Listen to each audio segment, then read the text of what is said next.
Persistence is so critical to grow your business. You have to believe in it, and you're going to be told no 10 times, 50 times, 100 times. Hello, everyone, and welcome to another episode of Test, Optimize, and Scale. Joined here by Mattie Mead, CEO, Hempitecture. Just completed a very successful round on WeFunder, second regulation crowdfunding round. Going to be talking about carbon negative insulation, going to be talking about the world of construction, differentiators, how Mattie's been able to grow this organization and see success from thousands of investors at this point. Mattie, thanks for taking time to do the pod here. Yeah, Jason, thanks so much for having me. I'm really excited to be on with you today and share a little bit about our experiences over at Hempitecture. Awesome. What drove you to create Hempitecture? Where did your career start, and how did it take you to this world of construction?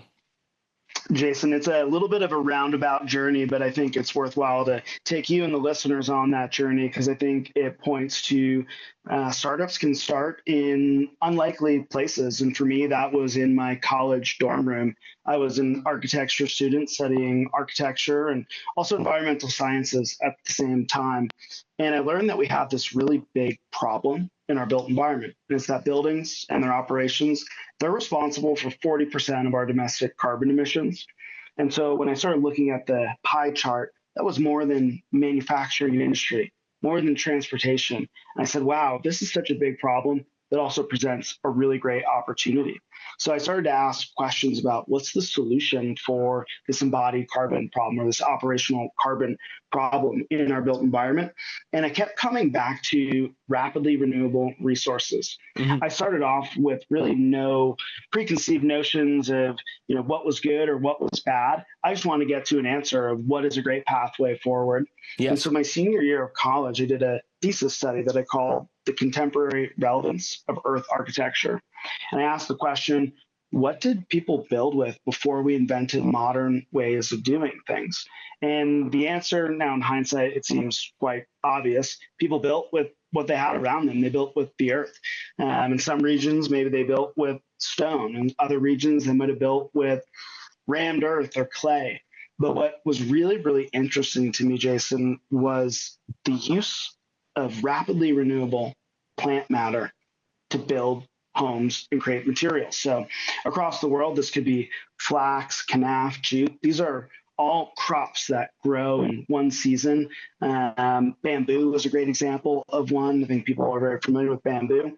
But I was really drawn to industrial hemp as an opportunity because it was grown across so many different regions. And as I'm a US-based person and at that point was an aspiring entrepreneur, I saw, wow, what a great opportunity for the United States because we have so many different climate zones, so many different regions. This is a scalable opportunity that, if done well in the United States, could present a really, really great opportunity. So that was sort of the origin story of Hempitecture. I channeled that enthusiasm from this thesis study into the earliest concept of Hempitecture, which of course is a conglomeration of the name hemp and architecture, Hempitecture. And I stood on stage at my college's business plan competition, and I guess this was 2013, and said hemp building materials are going to be the future. Ultimately, Jason, I was completely laughed at. They said, you're trying to build houses out of a Schedule I substance. You are out of your mind. And if I had $1 for every time someone said, can you smoke your building materials, I would probably be a multi-millionaire. The answer is no. Hemp is a non-intoxicating material that has been used since the dawn of civilization. And actually, it was a really big part of our American heritage and culture, again, before we started inventing these modern ways of doing things. So despite being told no and that this was a far out idea, that it would never succeed early on, I was committed to this. I knew that there was a pathway here towards utilizing industrial hemp, which captures an enormous amount of carbon dioxide per acre, stores it in the plant matter and in the soil, and you're able to turn that plant into building materials. So while that early concept of Hempitecture is a bit different than what we do today, the sort of thread that weaves through this narrative is the use and beneficialness of natural materials to create modern solutions. And at Hempitecture, that's exactly what we're doing today. Amazing. So many people are passionate about what they study in school, about their thesis. You presented it, didn't get the response you were looking for at first, but were committed. 100% commit. Hey, I'm doing this. This is the opportunity. It's massive at that. And you brought it to life. My first question, though, is why isn't this more common? And I've heard, different storylines, 1930s, hemp becoming legal, different reasoning, different theories towards that. But want to hear directly from the industry expert, the thought leader, of course. Why isn't it more commonplace today? There's a really simple answer to that, Jason. The United States was the only industrialized nation on our planet to ban the cultivation of industrial hemp. You could go to Canada and see industrial hemp being grown for fuel, fiber, and food. You can go to Europe and see it there. At Hempitecture, we were really one of the first adopters of this concept in the United States. And that has led us to our positioning as being the first full-scale manufacturer of hemp fiber-based materials. So while it's very new in the United States, likely due to the prohibition of industrial hemp, people are catching on in the United States, and we're seeing more people come into the market with ideas pertaining to industrial hemp, but we're not reinventing the wheel per se. We have super innovative processes and technology and a really interesting supply chain. But if you go over to Europe, you'll find companies in France that are very analogous to Hempitecture. The difference between those companies in, say, France, Belgium, or the Netherlands versus Hempitecture, they've been at this since the 80s, the 90s. It has been a material that in other countries, it didn't have the same stigma as it does in the United States. And to be honest, Jason, one of the things that we work to confront regularly is the stigma surrounding industrial hemp. There's so much conflation in the United States about what industrial hemp is and what it isn't. We like to call it agricultural industrial hemp. It's grown large-scale acreage, thousands of acres. Our supply chain partners, they're contracting thousands of acres. This is not a fringe niche cottage industry. This is a real agricultural opportunity that, from our point of view, brings economic opportunity to rural communities where they've been growing corn, soybeans, potatoes, the same thing year after year. Those folks, they're really looking for new opportunities. And then on the other end of that, we create manufacturing jobs.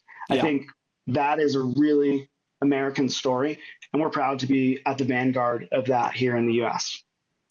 Mattie, are there any limitations for the manufacturing of hemp for architecture? Could this be the primary approach towards building, 10, 20 years out? Absolutely.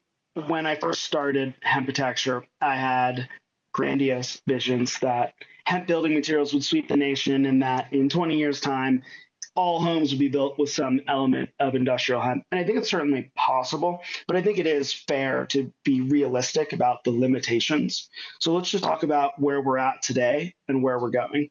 Where we're at today in the United States is industrial hemp. It was made federally legal in 2018. It didn't really start scaling up until 2020, 2021. There's a lot of CapEx that has to go into industrial hemp cultivation and processing. So with that kind of in mind, there's a long on-ramp to being able to do this at an industrial scale. With that long on-ramp and with the CapEx that's required just to get a business like ours up and running and to get our supply chain partners up and running, you're going to see higher costs in the infancy of this industry. Compare that to sort of the incumbent products we're up against. For those who are not so familiar with Hempitecture and the products we make, if you've ever pulled pink, itchy insulation out of an attic or a crawl space, you know how annoying and frustrating and terrible those materials are. They make your skin itch. They make you feel uncomfortable. We are sort of the anti-itchy pink stuff. We make a natural fiber bat insulation using hemp fiber. Our products, they perform really similarly to the conventionally available products that you might go to Lowe's or Home Depot and find on the shelf, but they're grown in the United States, they're made in the United States, and they don't have those negative, irritating side effects. But of course, it's also a game of scale. So we are at a smaller scale, say to Owens Corning or Johns Manville, who are really respectable companies. They're some of the biggest powerhouses in the world when it comes to insulation manufacturing. But our cost is today probably about 20 to 30% more expensive on a per square foot basis. But it doesn't have to always be that way, Jason. And that was part of why we raised this most recent round. We're continually investing in ways to optimize our manufacturing technology to increase our throughput, lower our overhead costs, and follow what we call path to parity. That path to parity is going to take time, it's going to take scale, it's going to take continued investment, but it is conceivable to think that we're going to see natural fiber materials like industrial hemp, as well as other natural fibers. Cotton is one of the most original natural fibers we know, but see a palette of natural plant-based resources enter the built environment. And that could be through products like ours, like a bat insulation or rigid board insulation, okay, or even in really new and exciting applications that we're just starting to play with a little bit here. I'll give you the inside track. More advanced composites. You can take natural fiber materials, bring them together with a high performance resin, and compress them and form them into automotive components. I was actually at a composite show not too long ago, Jason, where I saw a Formula One car that had the body made out of a hemp fiber nonwoven brought together with the resin. So while our focus today is the built environment, there's so many other industries that we can play in, and we're just at the tip of the iceberg for what is possible with this newly emerging agricultural commodity. So a whole spectrum of different verticals that this could apply towards. How Absolutely. difficult was it to design the product, source the materials, find the right partners to begin with? I understand 2018, 2020, that's when it was really put into law, put into effect. But imagine there was a bit of an uphill battle being able to really refine Hempitecture into what it is today. Totally. You're exactly correct. And let's just flash back briefly to that origin story for a moment. When Hempitecture started out, we had a belief that natural fiber materials, industrial hemp materials had a really great opportunity within the built environment. But of course, the supply chain wasn't there. We were actively helping clients across the United States realize hemp-based construction projects by importing materials, whether it's from Canada or France or elsewhere. And so we were to market primarily with an import-based model and reselling in the United States. Now, an import-based model has some vulnerabilities. That vulnerability was really exposed during the COVID pandemic. A shipping container that used to cost $5,000, well, all of a sudden it's $15,000. And there goes your complete gross margin. Yeah. The pandemic, of course, was, feels like eons ago, but 2020, 2021. And that was, again, at that same time where industrial hemp was becoming an agricultural commodity in the United States again, starting to reach scale. It was really the perfect storm for us to say, we can do this in the United States. That's going to take investment. It's going to take time. It's going to take a lot of effort, but we can build the supply chain in the United States and build the end market conversion technology. And when I say end market conversion technology, if a farmer wants to go out and grow 3,000 acres of industrial hemp, sure, that's great, but it's not great if they don't have a place to monetize that. Sure. Hempitecture is an end market buyer of a processed agricultural commodity, meaning we're helping the farmers turn their hard work into revenue. And so in 2022, we raised our first round on WeFunder. We raised just about $5 million, and we deployed that to building the first manufacturing plant of its kind. Sort of one of those stories of a rising tide lifts all ships. Our partners in Montana, who were growing industrial hemp, they were very bullish on the potential to sell this, if not just in the United States, but internationally. China is a huge market for industrial hemp, but we emerged at the same time as them to position ourselves as a buyer. So not only do we strengthen the opportunity for farmers, but we strengthen the opportunity for supply chain partners. And to be honest, there's very few supply chain partners who are able to meet the technical specifications of fiber that are required for our type of product. So there's been a huge learning curve. I mean, the state of industrial hemp fiber from day one is very different than what it is today in 2025. And our products are continually evolving. We're working to continually improve them, continuing to advance the certification criteria that we qualify for so we can bring our products into more markets within the built environment, as well as different industries outside of the built environment. So looking at both sides of the table, you have the farmers, you have the supply chain partners. Mm-hmm. You know, it's a great symbiotic relationship. It's being built up. You have ideas on how you're going to scale it from there. What about on the business to business aspect? How have your clients been receiving the product updates? You mentioned, 20, 30%, a bit more in cost, but I know there's incentives for developers, for builders to use these type of materials.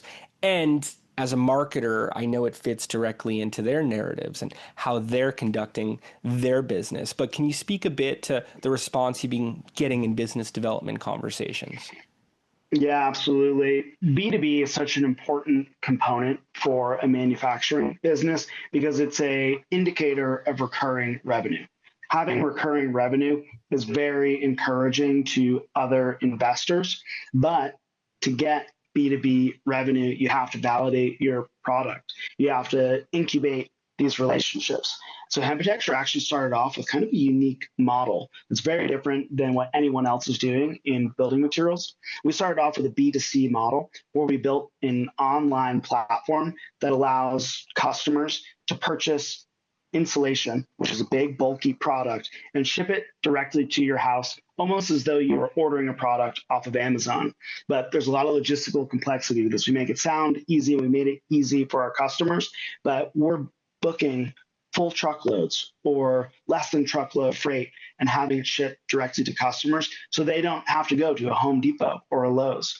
So we're saving them time, effort, and hopefully some money in that process. And by building the B2C base, getting feedback from our customers on what they liked about our product, what they didn't like about our product, has allowed us to identify ways to improve our product. As we continually optimize our product, it's primed the pump for those B2B relationships. We're having conversations today, Jason, with some of the largest general contractors in the United States, companies that are working on crazy data center projects that are hundreds of thousands of square feet. And we're also finding segments that insulation can be used that's not the built environment. Here's kind of an interesting one. Jason, I don't know if you've ever ordered Blue Apron or Sunbasket or HelloFresh, those direct-to-consumer meal delivery kits. Yeah. Yes, exactly, Green Chef. So that's a very popular one. Well, all those boxes, they rely on insulation to keep the perishable goods fresh. Mm-hmm. They pack ice in those boxes. Hempitecture offers a more sustainable and carbon negative solution to those companies, which helps increase their customer retention rates. When you get that Green Chef box and you have a couple meals ready to go and you've got a mountain of trash, a lot of people don't like that feeling of like, gosh, I'm throwing so much stuff out and this is going to go to the landfill. So we are now providing solutions to businesses in the cold chain industry, which again, it's very different than the built environment, but they still rely on thermal insulation.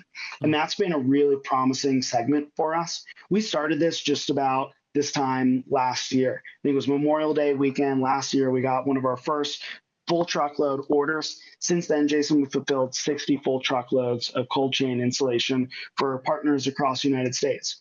And again, going back to that recurring revenue concept, it's super important to have that recurring revenue and keep building upon that. For the cold chain industry, that's just one example. We're working with other companies to build our products into their systems. I can't say the exact name of the company. There's a very large door company. This door company wants to replace foam insulation. We are working with them to create a product that is bio-based and replaces their foam insulation indoors. So I know I keep saying tip of the iceberg, but it really is. I think as more people learn about our products, our solutions, they see the benefits, they're going to be drawn to what we can do to emphasize their sustainability propositions to their customers and give them a novel alternative material that differentiates them in a marketplace where differentiation is so important. Oh, yeah. It's amazing to hear, about the cold chain, about doors, about boxes. It's funny you mentioned the subscription services. We have ours that shows up every Monday, and we feel bad about throwing the boxes away every week and the ice packs and everything that's inside of it. So even just that itchy feeling, I felt like I was experiencing it while talking to you and having renovated our place last year. So I think that is part of why you've been seeing the consumer response. Love how that's where you started. Again, as a branding guy, being able to get the end consumer in love with what you do and having their vendors use the product directly, then going after the larger B2B contracts. Again, ARR, MRR, the recurring revenue that you're speaking to. It obviously spoke to investors, and that's why you've been able to see success on your WeFunder campaigns, your Reg CF campaigns. May I ask, why did you choose to fund the company through consumers, through retail and accredited investors using Regulation Crowdfund? I imagine you had a variety of capital partner ships available. What spoke to you about going to the crowd? There was a few things that spoke to us about going to the crowd. Over the course of founding Hempitecture, building a team, my co-founder joining on with a more operations background that complemented sort of my architecture and innovation background. We, over the years, just had so many people from our own individual networks ask us, how can we invest in your business? And we never really had a good answer for them. And so on one hand, regulation crowdfunding was a way to give those people an opportunity to get skin in the game. The other part was that we really believe in the democratization of an investment opportunity. And I think that was a really compelling point when we contemplated a Reg CF for the first time in 2021 and 2022, was this community building aspect. People who are not even our customers, but they follow us on social media, they believe in what we're doing, because let's be honest, not everyone's building a house, but you can still be enthusiastic about what we're doing. They then have the opportunity to be a part of the community. And in turn, by investing as little as $100 or to our largest investor, $1.5 million, they became part of this community. And we created in the process really an army of brand ambassadors. So think of this. Someone invests $100 in a business. That's relatively small, but it's, of course, meaningful for a startup. But they go out and they tell a friend and they say, hey, I just invested in this really cool company. That friend logs on, checks it out, invest $500. That person is then super excited and they're so jazzed. They tell their family at Thanksgiving, I just invested in this really cool company. And it's that word of mouth power that really helps build a community around Reg CF. So I think those were some of the most interesting elements. When we decided to go back to the crowd for our most recent round, those concepts were still foundational and core to our belief. But it was also spurred on by a difficult time in the venture market. Valuations were collapsing. Raising venture capital was just becoming increasingly more difficult. So it was sort of a timing component. And we also had a lot of people say, I heard about your 2022 Reg CF 3 months after it closed or 6 months after it closed. Will you ever have that opportunity again? And for a short period of time, we didn't have an answer to that. We weren't sure if we were going to go this pathway again, but we said, you know what? We've developed the playbook for this that works for our business. We can iterate upon what we've learned and hopefully build out another successful fundraise with a story that has evolved. When we went out year one for Reg CF, we were sharing a vision. We set out a vision for bringing natural, renewable materials to the market in scale. The story was much different when we went back. We did that. We accomplished all of our promises. Now it's time for us to keep pouring gas on the fire and keep growing this business. And so the second Reg CF was an opportunity to do so. Telling the story of rapidly renewable plant materials, taking the audience from one round to the next. It's such a beautiful use of regulated investment crowdfunding. Like you said, you wanted to democratize access to everyone. Hey, you believe in what we're doing? Become a shareholder alongside us. Let's own this together, and we're going to keep growing. Like you said, instead of committing to deals with venture capitalists and angel investors, which I know you guys have a lot of conversations going on, but being able to at least also utilize the crowd, you were able to bring on ambassadors who are now peer-to-peer marketers. Agency world, that's the ultimate is, hey, how do we get people talking about this business? How do we get people talking about the opportunity and conversions we're looking to track? So you were able to get awareness from millions of people, drive tens of thousands, hundreds of thousands over time to your offering page, and actually see conversions from thousands of those to be able to produce the numbers that put you in the top percentile of Reg CF issuers to date. That's right. It's something people talk about. I could tell you only 7% of issuers actually hit $1 million or more. It speaks to you, the team, the brand, the product, the future, the potential of where it is all going, and hope to see a lot more houses, commercial buildings, other applications, subscription boxes. I subscribe to too many. It's just one category for me.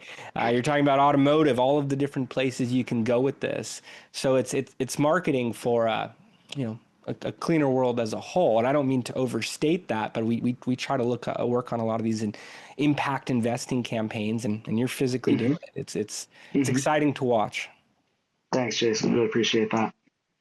And for anybody who's tuned in, who is a founder or maybe working on the marketing side with the founder or, in some capacity, what would you recommend to them? What should they test out towards their own growth, whether they're doing an equity crowdfunding campaign, whether they're looking to take their valuation, their business to the next level? What words of encouragement would you have for them?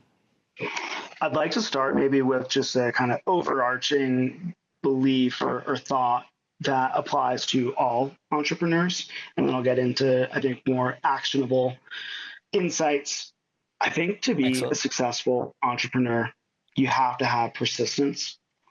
Persistence is so critical to grow your business. You have to believe in it.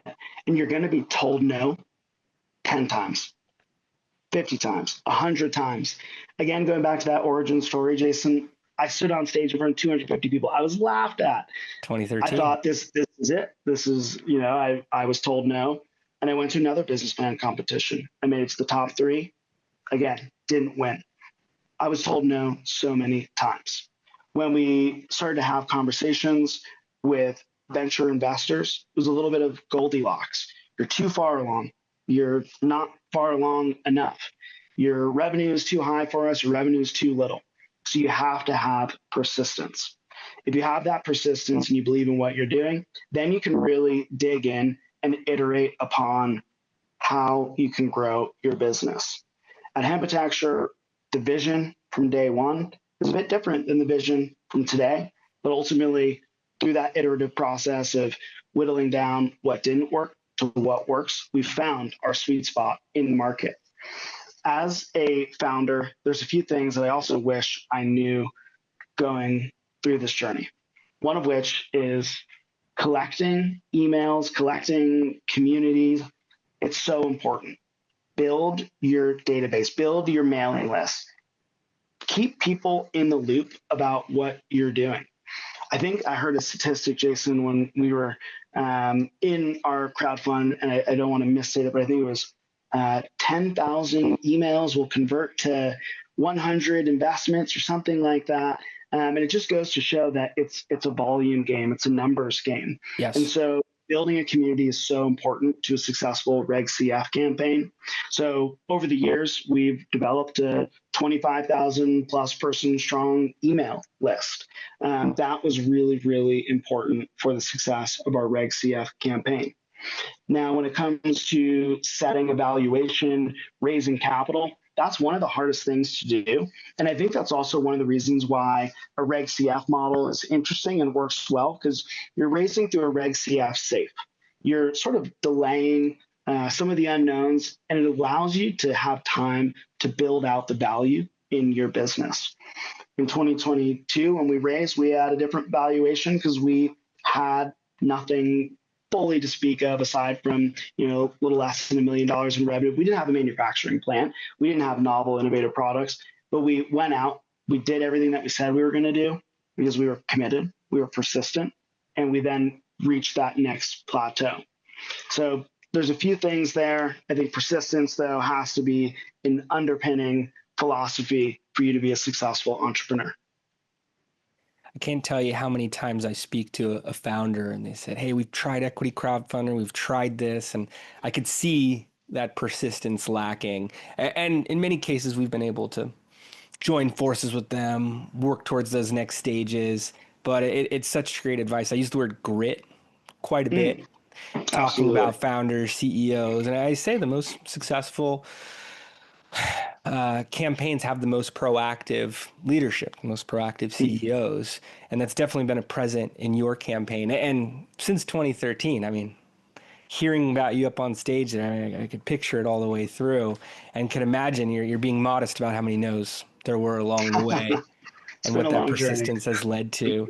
Love how you talked about the audience size and the email lists, spoken with groups that say, hey, we're just looking to raise capital. We don't need an email audience. We're not looking to grow our social followers. But they showed up for your first round. They showed up for your second. Imagine you had to use a lot of different content delivery systems, from social to email and webinars and multiple touch points. People need reminders. But that audience and the fact that you were able to message them directly obviously made all the difference, and they're of value, for your next initiatives, B2C, whatever it may be. You're going to be able to go back to those folks, and if nothing else, have them as ambassadors to be able to share with their friends, their family. But what if it's not working? And I don't think this is talked about enough. What are the best approaches towards optimization? I don't know if you've encountered that during the campaigns, during your steps up to this. I know you have, but what different tactics would you encourage listeners to take into account? How can they optimize? How could they pivot? How could they manage to a point of effectiveness? That's a really, really great question, and I'm going to do the best that I can to answer such a thought-provoking question, and I'll frame it through the context of our last Reg CF. In the amount of time that we raised, around $4.6 million, we raised $1.2 million. If you look at our fundraising history through this most recent campaign, there were a lot of periods of just flatness. We were not seeing big spikes. And we can go back and we can correlate increases in our traffic, increases in our investment to certain activities. Those activities generally were doing something different and taking a risk. If you do the same thing over and over and over again, it's not working, well, you're clearly on the wrong path. It's not going to yield the dividends that you're hoping for. So don't be afraid to take a risk and try something different, try something new. That thing that's different or new, maybe it's a little bit out of your wheelhouse. Bring in outside support. For us at Hempitecture, we've been really successful at building social media following, building an email list, building community, but we needed help to reach that next plateau. And, Jason, honestly, that was one of the reasons that we connected with DNA, was how can we do something that's different? It feels like a risk to us to, spend on marketing, reaching people that we don't know if they're going to invest or not. But we took that risk and it paid dividends. So if you do the same thing over and over and over again and you're not seeing results, adjust your strategy. Think about ways that you can reach more people, whether it's through paid advertising or whether it's through a webinar. A webinar really is just a commitment of your time and the time and effort it takes to get the word out to people. Over the course of our raise, I carved out probably a dozen hours for webinars. And people really, really value hearing from founders. They value hearing from the team. It humanizes the opportunity to invest. It humanizes a business. So you have to reach people, and also don't be afraid to adjust your message. We're in interesting times right now where sometimes the messaging is different for different people. And we've realized at Hempitecture that while our core value proposition is about sustainability and decarbonization, that doesn't speak to everyone. And so we've gotten more comfortable with speaking to the correct audience. So maybe some of our messaging in different parts of the country is going to be different than it is in other parts of the country. And you can test that. You can segment that. You can segment your list. There's a ton of data on, ad targeting and, okay, do an A/B test. What is working well in the Midwest? Does that work well in California? Maybe it does, maybe it doesn't. But if you keep testing these things, you can optimize the results to your benefit. I point at the quote a lot: doing the same thing, expecting different results is the definition of insanity, right? And like you said, you had to try different things. We're excited to be part of the process and watch it all work out, of course.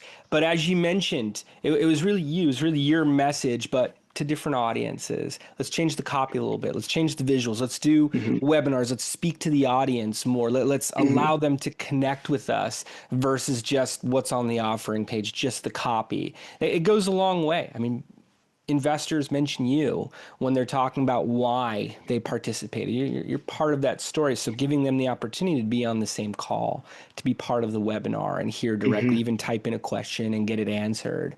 But I like to look at managing it to a point of effectiveness of, okay, what can we move around? Because if we can move it, we can manage it. So what are the different pieces? Is it the audience, the creative, is it the funnel? What do we need to change up? We can get it to where it needs to go, but just cutting the ad budget or saying, hey, this isn't going to work, which many founders in your situation would have done. They would have said, hey, the audience isn't responding as much. 2025, the market's different, any number of factors. There's been some news reports about our industry or whatever it is that could be affecting investor, sentiment. But like you said, we were able to customize it. You were able to, reach audiences in different geo targets different. Digital allows for you to have different messaging, different funnels for each of the different audience personas that you're going after, and you're able to see the results and then scale it. What have been the secrets to scaling for you? Any tips, any examples that you can provide in terms of how you were able to get things to the next level, whether it was around the product, whether it was around, campaign 1, campaign 2, or just general philosophy towards scaling as a whole? Yeah, I'll speak towards first our product, and you bring up funnels. Funnels are something that we've spent a lot of time thinking about, and we've sort of, through our website, created kind of a Venus flytrap of lead gen. And it could start with someone just being interested in your product and dropping their email in, or someone going a bit further along in the funnel and maybe saying, I want to see what 2,000 square feet of insulation costs me delivered to my door. Okay, well, now we have their zip code and their potential cart size. So these are all valuable pieces of information that then allows you to enact a strategy downstream or lower down in that funnel to direct them with more information, give them, provide value. We'll have people come into our funnel and maybe they're just, it's a general inquiry. We'll send you our documents. Okay, now we provide a value to you, and they're reading that and they're remembering your business. So we've really worked on having a segmented funnel for depending on where you come in through the website, and then reaching them where they are. So whether they're building a project, we ask them questions of, when is your project? How can we help you? What products are you comparing to? So I think having those tools, especially in this age of digital marketing, and you have to have a polished website that is effective at capturing people's attention, but then giving them some information. But it can't be a one-way transaction. If they give you information, you have to provide value back. So that's a philosophy that I think has underpinned some of our product growth. We now, with our online tools, are seeing customers come in that some of them we've never actually even talked to, because we've automated the process so much for them that they feel confident enough with the touch points that we've had, whether it was auto text, auto emails, sending them videos on installation, videos on how our product looks and feels, and what they can expect. That has really increased our revenue. So I think from the product side, that funnel component is super, super important. On the Reg CF WeFunder side, I think there's a few things to scale. I mentioned the importance earlier of community and emails. I can't underscore that enough. Across our social channels, we probably have around 100,000 followers, including our email list. Those are 100,000 people who made a conscious decision, or maybe slightly unconscious in the world of social media, to click follow, hit like, hit subscribe, whatever it might be, and follow along with your journey. Be active in those channels. Sometimes social media feels a little bit like grunt work. Like, oh my gosh, another day, another post, more messaging put out into the ether. But it really is important to build sort of that connection between what you're doing and your customer. I think one of the other things that we've done that is maybe a little bit different is we've really tried to provide a lot of behind the scenes looks. And I think when you are working on building a community, making those people not just feel like they're involved, but reminded that they're a part of it is important. So for instance, we raised a round. We purchased a bunch of machinery. When we got that machinery, we were offloading. We're taking videos. We were saying, look at what you did. Look at what you helped us achieve. Connecting the growth of our business and our success to their direct input by way of a Reg CF investment. So those are all touch points that I think can help you grow and scale.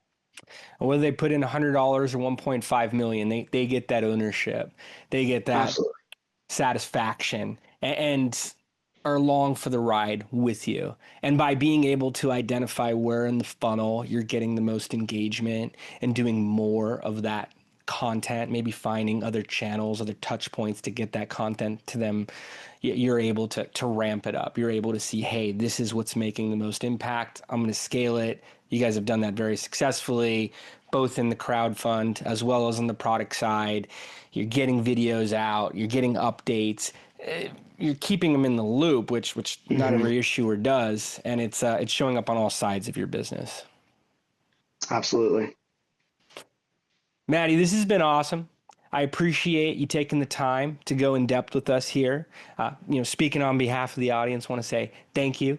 And as we begin to wrap up here, are there any final thoughts you want to leave listeners, viewers with, and where are the best places for them to go to learn more? I imagine there's some people who are tuned in saying, hey, we could probably use this for our remodel. We could probably, get our company connected with Hempitecture. Where are the best places for them to go? Yeah, well, Jason, first off, thanks for having me. This has been really fun. Great conversation, really thought-provoking questions. And again, one of the things that I just think is so important is you're going to try things, you're going to fail. That is so critical to being a founder. It's that resiliency. You use the word grit. Absolutely wholeheartedly believe that if you want to grow and optimize and scale your business, you got to have grit. Maybe your first Reg CF didn't work. You can recalibrate some things. You can retweak some things. You connect with the folks at DNA and figure out a better pathway forward to reach more people. There's always a pathway forward if you believe in yourself, if you believe in your mission. So with that, Jason, you can find us on our website, hempitecture.com.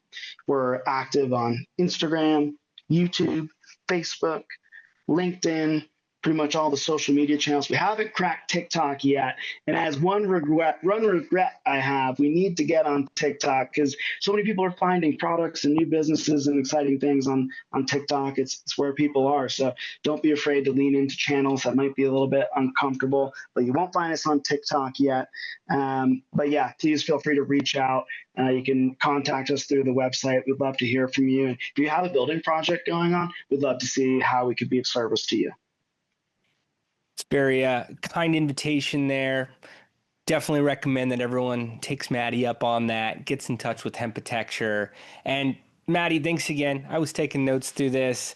I feel like I'm able to learn so much just from discussion. Again, only so many founders have been able to do what you've been able to accomplish in regulated investment crowdfunding. So appreciate you opening up with us today. My pleasure, Jason. Thanks, everybody. Thanks, Mattie. Thanks, everyone. We'll see you next time. Take care.